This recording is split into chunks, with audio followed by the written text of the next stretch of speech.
और मैं विशेष धन्यवाद देना चाहूँगी हमारे प्रभुनाथ राय दाढ़ी जी को, जिन्होंने मुझे इस कार्यक्रम में अपनी प्रस्तुति देने का मौका दिया। और मंच पे हमारे मदन नाना जी बैठे हैं, मैं उनको प्रणाम करती हूँ। हमारे गोपाल राय चाचा जी बैठे हैं, सादर प्रणाम करती हूँ। और हमारे सोखा मामा जी बैठे हैं, उनको भी मैं प्रणाम करती हुई, सभी म्यूजिशियन को मैं प्रणाम करती हूँ।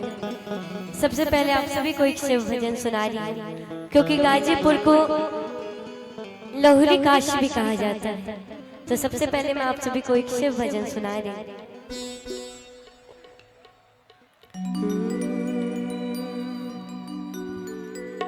जटा गले गल चल प्रवाह पावित स्थले गले विलंबिल भुजंग तुंड मालिक डमड्डमड्डमड्डम निनाद मर्वमर्वै चकाल चंड तांडवं तनोतु न शिव शिवम् जटा जटा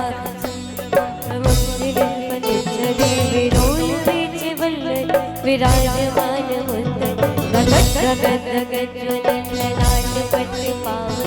किशोर चंद्र से प्रतीक्षण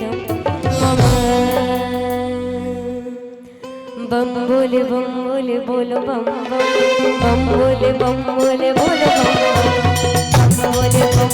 बोलो बम बोले बोलो बम।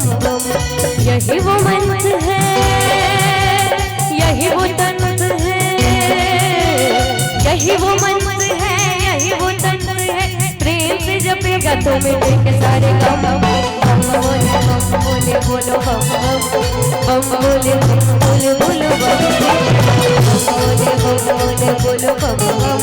बम बोले बम बोले बोलो बम।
बाबा के दर्शन पावेला, लोग दूर दूर से आवेला, बाबा के दर्शन पावेला।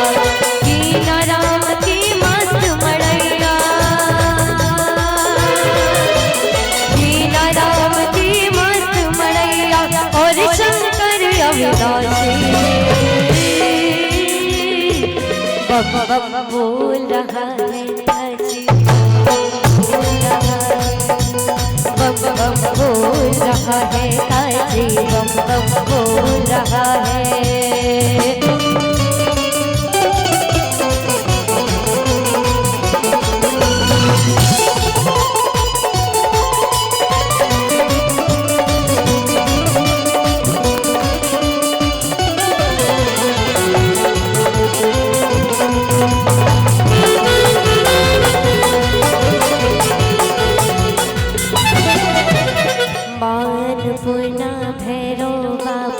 रहा न कोई बाकी,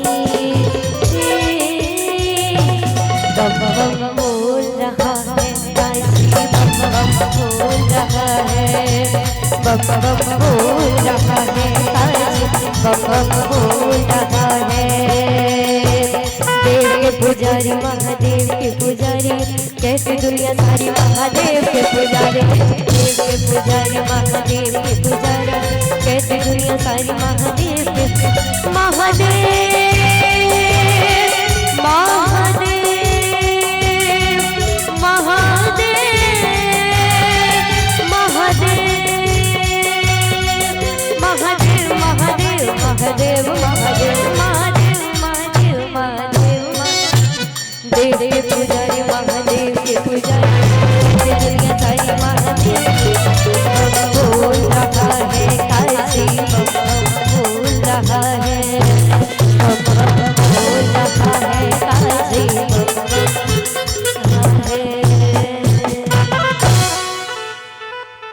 आप सभी को अच्छा लगा तो एक बार ताली बजा के मुझे बता दीजिए। क्या बात है।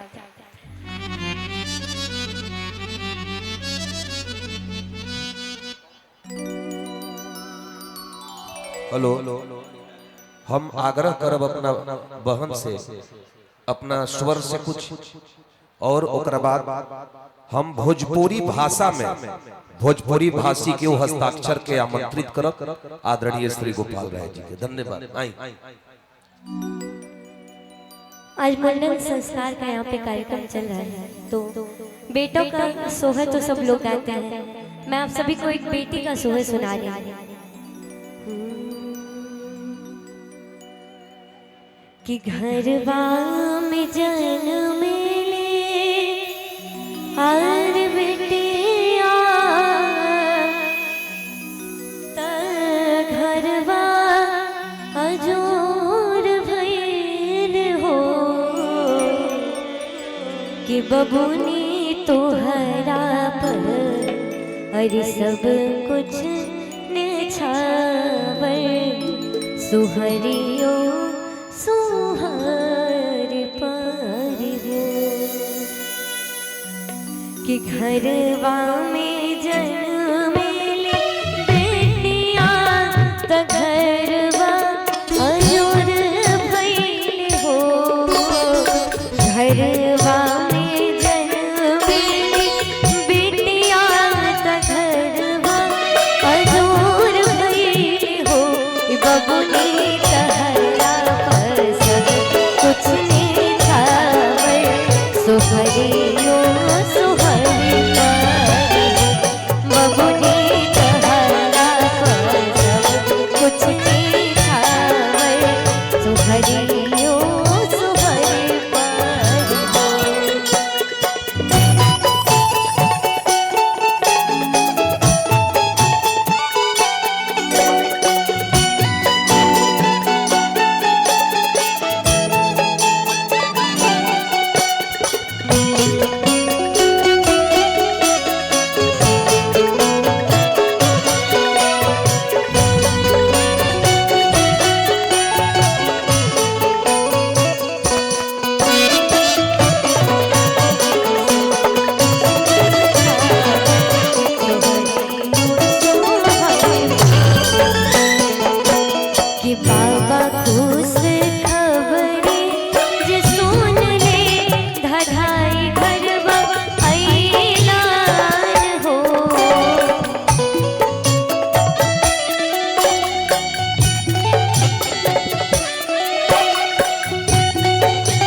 बबुनी पगले के बाद सोझ गईलन मोचिया की बोल बबुनी पगले के बाद सोझ गईलन मोचिया की बोल हो कि गुरु जी के अबही बुलाए पतरा दिखाए ग्रह में आइब हो कि गुरु जी के अबही बुलाए पतरा दिखाए ग्रह में आइब हो कि बबुनी तुम्ही मोरा की श्रृंगार सृजन मूलाधार हो